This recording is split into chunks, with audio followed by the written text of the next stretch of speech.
Hi Cubs, how are you all doing? You've been on my mind a lot lately, and I wanted to make a video. This is not just for our students from kindergarten to fifth grade, but this is also a really good video for the adults in your household. So, my job here is to focus on feeling happy and feeling safe. I'm the counselor and I help with fixing problems and understanding emotions.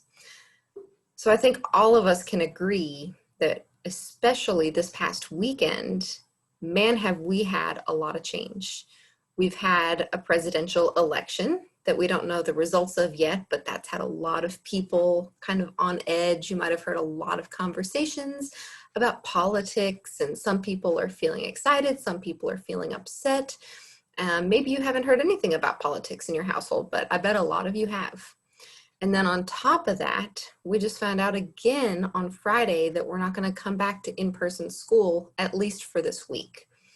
And now we know that today, Wednesday, they might make a decision about whether we come back in person when we can and keep switching depending on how our county's doing with their health statistics, or they might vote that we stay virtual learning for the remainder of the semester, so until Christmas break.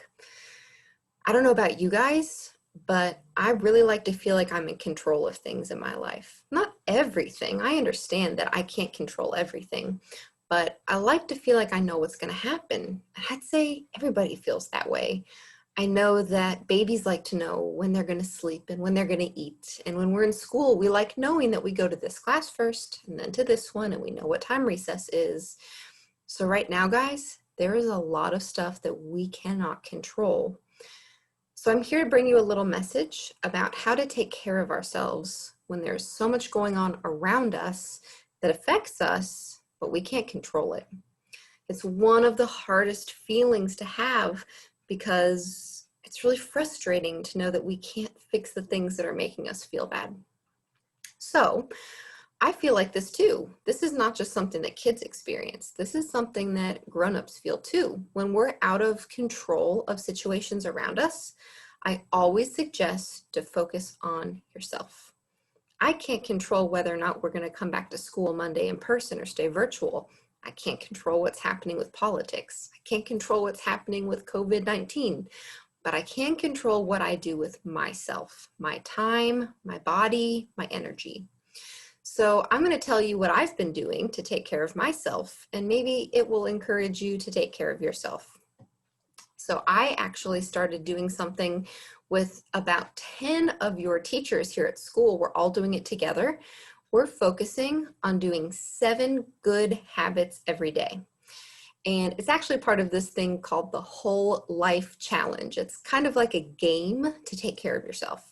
So every day we do 7 things, and I have to look over here at my chart because I might forget one. We try to sleep a good number of hours every night. For me, that's 8 hours. And for most of you guys, you should be aiming for 8 or more hours every night. We try to drink a good amount of water every day. For me, I have this big cup, and I drink 4 of these a day. The third thing we focus on is exercise. Doesn't have to be a whole lot of exercise, but at least 10 minutes, a fast walk, or I do some of the exercises that Miss Lucas, your gym teacher, taught me to do in the teacher workout class, or I go to the pool and I swim laps. The fourth thing we do is we do stretching. You know how it feels good right before you go to bed to roll your neck and stretch your back and stretch your legs, just like you would stretch to warm up for a workout. Well, we stretch every day too. The fifth thing we do is we reflect. At the end of every day, you take a couple of minutes to either pray, if you're a person who prays, or write down how your day went in a journal, or meditate. Just kind of clear your head and focus on one thought. It's just a way to calm the noise in your head. The sixth thing we do is we do something that makes us a better person every day. So we've been focusing on telling someone new every day that we're grateful for them. It's a really good way to make sure people know that we care about them. And the seventh thing that we do is we focus on the food we put into our bodies. Your body is kind of like a car, and you have to put the right kind of gas in it. And our human bodies were made to work on real foods, foods that come from the ground, like vegetables and fruits and nuts, and animals if we eat meat. And our body wasn't really made to run on things like energy drinks and Doritos.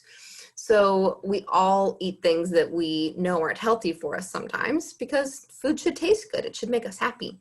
But when I fill my body with foods that aren't the right kind of fuels, my body feels slow. It kind of runs like a rundown car that doesn't have the right kind of stuff going on inside.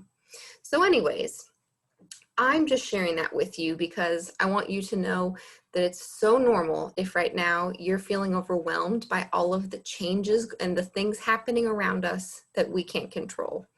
So I encourage you to do something kind of like what I've done and about 10 of your teachers have done. And I encourage you to focus on taking care of yourself. At the end of the day, you can feel proud that you took control of your body and your life and your feelings and your energy. So I'm going to sit here with my hot cup of coffee and I'm going to focus on taking care of myself. And no matter what happens today or the rest of this week or next week, I'll know that I focused on what I could control. I hope you guys are having an awesome day. I hope you're having fun and relaxing weekends. I hope that you're staying safe and healthy, and I can't wait to see you when you come back. Have a great day, guys. Bye.